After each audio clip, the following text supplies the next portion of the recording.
Alright guys, so today's assignment consists of 3 levels of slightly increasing difficulty exponent properties. I'm not going to make today's lesson super big. It's just kind of a continuation of yesterday, but I know most of y'all still have to do yesterday's assignment. So make sure you do that first before you watch this video and work on today's assignment. Alright, but it won't be super big since most of y'all still have work to do from yesterday. Alright guys, so before we get going today, we're going to start here with a warm-up review. So I would go ahead and pause the video and try all 3 of these problems, and then I'm simply going to ask you for the answer for each of these 3 problems, and then of course I will go over it. So first we have x plus 2x, and then we have 2x squared times x, and then finally we have 1 over 2x to the negative 3. Alright, so clean each of these up. Alright, problem 1, x plus 2x. So, guys, we are just combining like terms, right? We have a plus sign, so we have 2 separate terms. We have a 1x and a 2x, combine like terms, makes 3x. Don't change the exponent, guys, because we're just combining like terms. When we combine like terms, right, we don't mess with the exponent at all. If this was a square and this was a square, then this would still be squared, right? If it was cubed and cubed, then this would still be cubed. And if they don't match, then of course you could not combine them at all. Alright, number 2, 2x squared times x. So, now we are not combining like terms, right? We are multiplying. That's the name of the game. That makes all the difference in the world. So first I'm going to tackle my coefficients. 2 times 1 makes 2. And then x squared times x, right? What is the situation? It's base times base. This has an invisible 1. So I add the 2 exponents and I end up with x to the 3rd, right? So again, 2 very, very different problems that students confuse what they're doing on them. At the end of the day, though, it's about what are you doing? Plus, multiplying, right? Adding, multiplying. So what the operation is, of course, is the most important part of the whole problem by far. All right, and then number 3, so these are the practicing with the properties we learned yesterday. So remember, guys, everything in parentheses gets that negative 3rd exponent. So I'm going to go ahead, and there's nothing to clean up inside parentheses, right? There's nothing to clean up inside, so I'm going to go ahead and distribute that negative 3rd exponent to everything, including the 2, right? That's what students forget most often, is to distribute the negative 3rd to the 2. And x gets negative 3rd as well. And now I clean this up, right? So 2 to the negative 3rd becomes 2 times, so I'm going to show an intermediate step that I wouldn't normally show. But before I clean up further, I'm just going to make everything happy. So how do I make everything happy? I flip everything, right? So 2 to the 3rd is now in the numerator, x to the 3rd is now in the numerator, and 1 to the 3rd is now in the denominator, right? So all I did in that step, guys, was just make everything happy by flipping it, right? So 2 to the negative 3rd needed to go up, x to the negative 3rd needed to go up, and 1 to the negative 3rd needed to go down. Right, so that's what the negative here does. It just flips everything in parentheses. Now, the only last thing to do is, of course, change what 2 to the 3rd is. Remember, that's not 2 times 3. 2 to the 3rd is 8. 2 times 2 times 2. Bring down x to the 3rd. 1 to the 3rd is invisible, right? That's just over an invisible 1, because 1 times 1 times 1 is still 1. All right, so these are 3 very important problems that demonstrate 3 critical skills of combining like terms and exponent rules. Alright, next guys, let's review the exponent properties we have so far. So, first of all, anything to the 0 is not 0. Anything raised to the 0, any base to the 0 at all is just going to equal 1. Right? That base could be really big. It could be x squared, y, 5, whatever, all to the 0. It still equals 1. Alright, no matter what. If the whole base is to the 0, it just equals 1. Plain and simple. Alright, next exponent rule is base times base. So what do we do when it's base times base with our exponents? We add b to the s plus t. Alright, and then right away, of course, let's review base divide by base, s and t. What do we do with the 2 exponents? We subtract, and of course it's top minus bottom, s minus t. And remember, guys, if the bottom is a negative exponent, when you minus a negative, that will become a plus. Alright, so base times base, base divide by base, and then of course we have powers of powers. So 1 base, in parentheses, to a power. What do we do with the exponents there? We multiply. So b to the s times t. All right, and then next we have negative exponents. So b to a negative exponent. What does that do? Well, we got to make that negative exponent happy, so we flip it. Does it change the sign of the base, that negative exponent? No, it does not change the sign of the base. We just got to flip it to make it happy. All right, and remember, if it's already in the denominator and it's unhappy with that negative exponent, we flip it to the numerator, right, to make it happy. All right, and then finally, let's again review. How do you change signs? Well, a negative base to an even exponent turns positive, and a negative base to an odd exponent stays negative. All right? So those cover pretty much all the properties we've talked about so far. I think you could, if you wanted, you could add that b to the 1 equals b maybe. That's not really necessary. You probably knew that, right? Everything to the 1 equals itself. But anything to the 0 equals 1.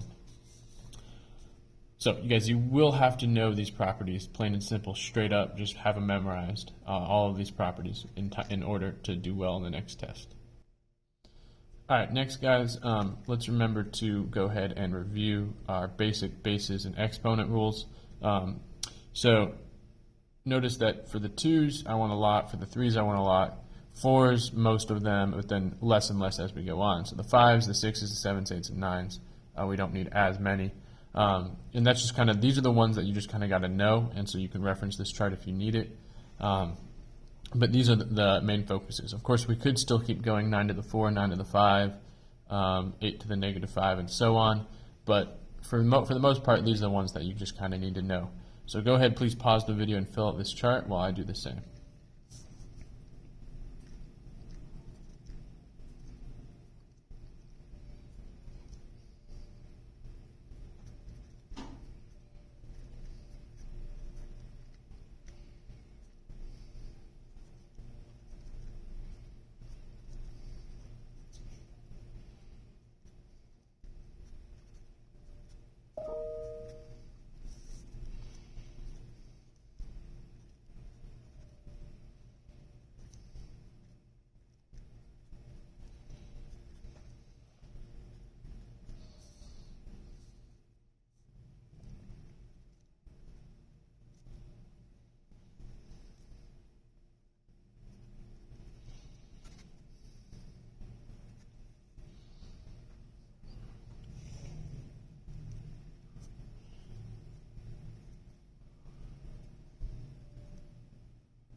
Oh, I knew I messed one of these up.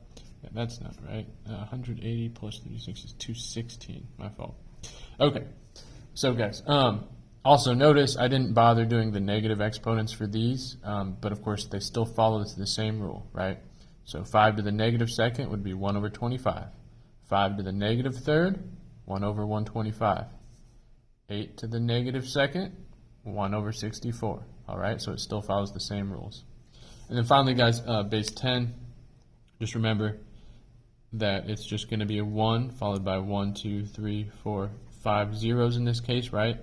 1 over 10 to the something, or 10 to the negative 7, I should say. Yeah, what I meant to put was something like that, right? 10 to the negative 7 is 1 over 1 followed by 7 zeros, right? 1, 2, 3, 4, 5, 6, 7. 1 over 7 zeros. Or 0.1, 2, 3, 4, 5, 6, 7, right?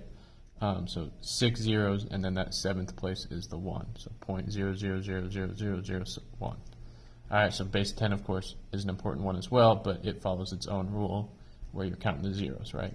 So it's very easy in that way. All right, guys, so use this as a reference sheet. Don't lose this one. Don't throw this one away. Again, these are those basic important rules that students often confuse. These are the properties that we've studied so far. There's only a couple more to go. And then our basic just kind of bases to the powers, important just kind of power chart here that we will use for, whenever we come across these kinds of numbers. All right, next, guys, we're going to go over 6 Delta Math examples. So there are 3 skills on Delta Math.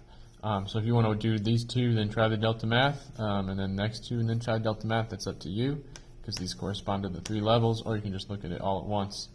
That's fine as well. So I know these last couple get a little bit tricky, a bit complicated, but if you can do these, then you've really mastered these exponent rules. All right, so let's go ahead and start here with number 1. So the first thing I have to do, guys, is clean up the parentheses. Inside parentheses, there's nothing to do, but I have to distribute that square now. So the big mistake, guys, is students forget to give the coefficient the square. So 4 gets squared, h5 gets squared, powers of powers, we multiply. So h10 divided by 20, h8. All right, 4 squared, guys, I'm going to go ahead and cross off and change it to 16. Now I have to reduce my coefficients, 16 over 20. What number goes into both? 4 does, so 16 divided by 4 is 4. 20 divided by 4 is 5. I've reduced my coefficients. And then exponent rules, guys. Base, divide by base. What do I do with my 2 numbers? I subtract them. So 10 minus 8, h squared. And that's it. That's cleaned up. Final answer. All right, so I would enter into Delta Math 4h squared, divide by 5. All right, number 2. So again, first thing to do is to clean up the parentheses, right? So this time, unlike the last time, the 3 is not inside the parentheses. So does the 3 get the third? No, it does not. So this part I'm going to clean up. Powers of powers makes u to the 12th. Bring down the 3. Bring down the 6u5. Right, so I just cleaned up parentheses. Now I clean up my coefficients, right? So 3 over 6, 1 over 2, right? Reduces to 1 over 2. And then 12 minus 5, because I got base divided by base, so I subtract. 12 minus 5 is 7. Final answer. All right, second level here. So a little bit tougher. So again, clean up those parentheses first, right? Parentheses first. T to the 2, raised to the 2. So that makes t to the 4. Bring down my 3, bring down my negative 5, bring down my t to the negative 4. All right, nothing to clean up here with my coefficients, so I'm just going to rewrite them for my final answer. Now I got base, divide by base, so I subtract, right? So I'm going to go ahead and cross this off and write minus negative 4, because I subtracted, because it was on the bottom, and it's negative, so minus a negative becomes plus. 4 plus 4 is t to the 8. All right? And again, guys, it does not matter where you put that negative on the bottom. I usually like to put it on the top of those, so I'm going to go ahead and move it to the top there and cross it off on the bottom. I just always prefer to make my numerator the negative one. And that's what I would enter into Delta Math. All right, next one. So, a little bit trickier here. I have the negative coefficient inside the parentheses, getting an odd power. So the very first thing to do to clean up these parentheses, guys, is to ask yourself what happens to the negative. A negative getting an odd power stays negative. So I'm going to write negative.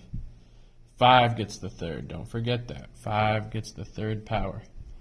All right, powers of powers, right? The 3 got to go there. Powers of powers, I multiply. Negative 2 times 3 is negative 6. Bring down the negative 4 and the p negative 1. Okay, now notice, guys, the cube no longer applies to the negative here, right? Because it's not in parentheses, it only applies to the 5. So right now I have 2 negatives. Those are going to cancel each other out and just leave a positive, right? 5 cubed, well, guys, that's where that chart that we just made earlier comes in handy, right? 5 to the third, 125. So I'm going to go ahead and write 125. Bring down my 4. That fraction, 125 over 4, does not reduce. And then I got my p's to deal with, right? So p negative 6, p negative 1. So it's on the bottom, so I minus it. It's negative 1, so minus negative 1. All right? Cross that off because I brought it up here. And now I just have to clean this up. 2 negatives become a plus. $06, someone gives you 1. you owe $5. All right? Now, there is one final step on this, right? Because we don't want to have negative exponents. So how do I make p to the negative 5 happy? I bring p to the negative 5 down. Now that I've brought it down to the denominator, he's happy, right? No negative exponents in our final answer, and we're good to go. One mistake I see students make in this situation is they bring the 125 down as well, especially if there's no coefficient on the bottom already. 125 is chilling. 125 does not have a negative exponent. Only p does. So that's my final answer. All right, number 5. So again, in this case, there's nothing to clean up in the numerator yet, so I'm just going to rewrite my numerator. And these are, again, slightly harder than the last ones. And so I'm going to make you do 2 of this level, 3 at this level, and 2 at this level, the hardest ones. Don't get frustrated, guys. It's just keep trying them. You'll get it eventually, all right? I promise. With practice, you will get it. So rewrite my numerator. Now I got to clean up what's inside parentheses and then this negative 1. So everything gets the negative 1. So 3 gets the negative 1, and a to the negative 1 times negative 1 becomes a to the positive 1, right? Negative 1 times negative 1, positive 1.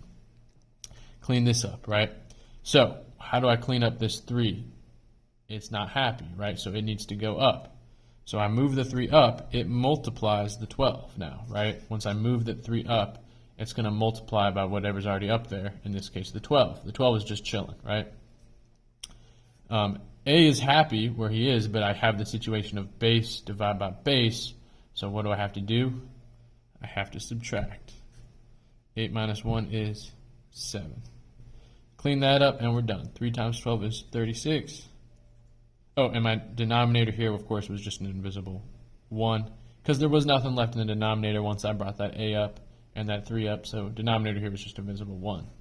Final answer, 36, a to the 7. All right, and finally, guys, lots to clean up here, because we got a k, we got a b, we got a k, we got a b. Just go step by step. All right, so inside parentheses, y'all, I don't have anything to clean up, but I got to give everything that negative 3. So negative 3 goes to negative 5. That makes k 15. Negative 3 goes to 2. That makes b negative 6.